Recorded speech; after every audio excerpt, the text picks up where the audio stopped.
Сәлем достар, каналыма қош келдіңіздер.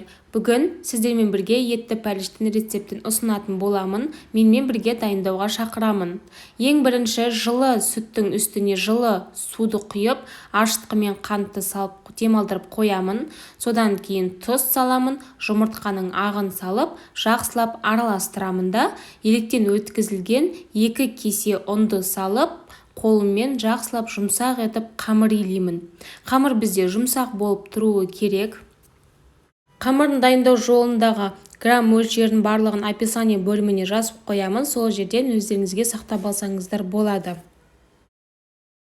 Қараңыздар, қамырды илеп жатып, ортасында күнбағыс майын құямын. Жақсылап қамырды илеймін. Күнбағыс майын осылай ортасында құйсаңыздар, сіздерде қамырды илеу барысы жақсы жүреді.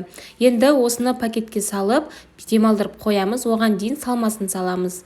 Мында менде ет, қойдың майы, пияз, сарымсақ және де картоп барлығын салып, қара борщ салып, дәміне қарай тұз себемін де қолыммен жақсылап езгілеп, барлығын араластырамын.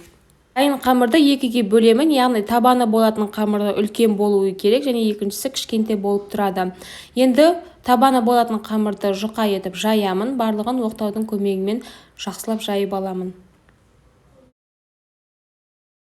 Енді противенге міндетті түрде астын майлап қойыңыздар, немесе осылайша пергамент қағазын қолдансаңыздар болады.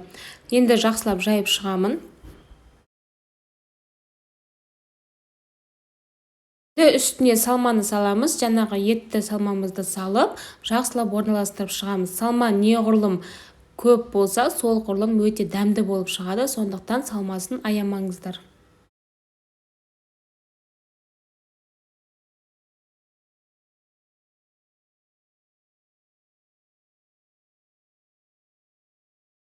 Екінші қамырды жайып алып, үстіне осылайша орналастырып шығамыз. Шет жақтарынан бастап өру тәріздес етіп бекітіп шығамыз.